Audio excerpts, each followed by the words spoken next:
I'm going to be doing some line boring. Before I begin, let me first explain why this H-link needs line boring. The housing for the new bushings have worn oval. This H-link is from a bulldozer's ripper attachment. The ripper only works with a pulling force. With that being said, the holes only wear on the front and back portion, not the top and bottom. Here you can see this play forward and backwards, but up and down is tight. There's still an old bush in this ear, so I'm going to start the repair by removing it. If you're new to my videos, this is a puller I made for fitting and removing bushings.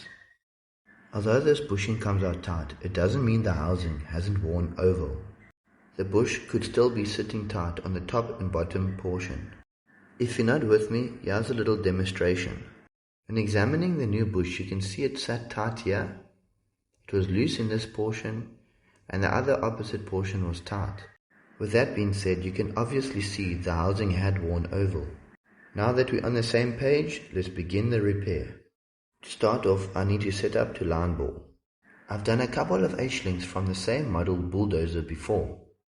So I have made nylon liners that fit in the worn holes to make setting up the line boring machine easier. The important thing with setting up to line bore is to make sure the holes are running parallel with each other. I've had people comment and say that if the holes have worn oval, my two liners won't get the boring bar set up parallel with the two holes.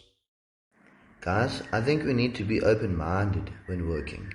It's not rocket science. The boring bar would not be able to slide through the nylon liners if they were not parallel. Anyways, I mounted the line boring machine, inserted my tool, then I quickly welded some extra blocks on the table and H-link to avoid vibration when cutting. I'm going to fit bosses in the holes I'm boring out. So I need to bore the holes that the bosses have a decent wall thickness. And that was the first hole complete.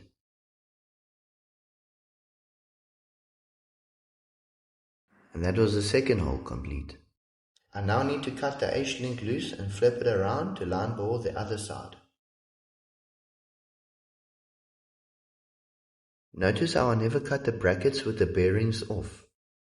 I just need to insert the two liners and slide the boring bar through. Next, I need to secure the H-link to the table like I previously did.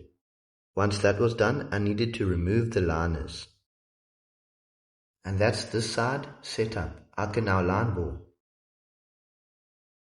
There's nothing different with the line boring on this side. I just repeated the process. And that's the line boring on all four holes complete.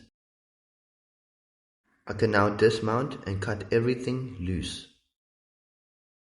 Before I make the bosses that fit in the bored holes, I need to grind this old welding down.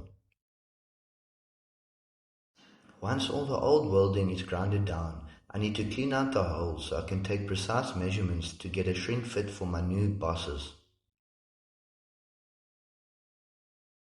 Okay, my holes are nice and clean. I'm going to number each one and take measurements. For this, I use a telescopic gauge and a micrometer. Once I took all the measurements I needed, it was time to go to the lathe. The reason I took individual measurements is because all the holes aren't bored to the same size. The size of the holes are very close to each other. I didn't put the effort in getting each hole bored to the exact same size because I can just machine each boss according to its hole.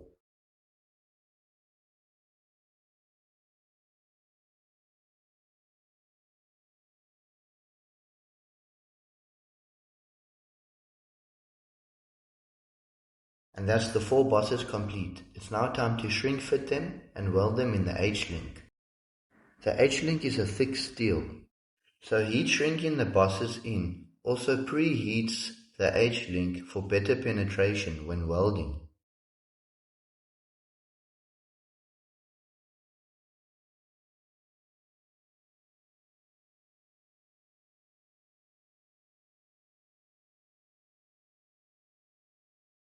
Once the welding was complete, I cleaned up with the grinder.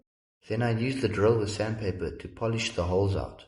So that was the worn holes complete. I now need to fit the new hardened bushings with my puller. I made a jig to pull the bushings to the correct depth for the seals. The bush has a small chamfer, so I tap it till it sits tight. Then I mount my puller. I pull the bushing in until my jig bottoms out. And that's all it takes. I move on to the next one. That's 2 down, 2 to go. And this is the final one in. I'm just going to give the H-link a quick paint, and that's the job complete. The pins fit perfectly. The customer will fit the seals himself.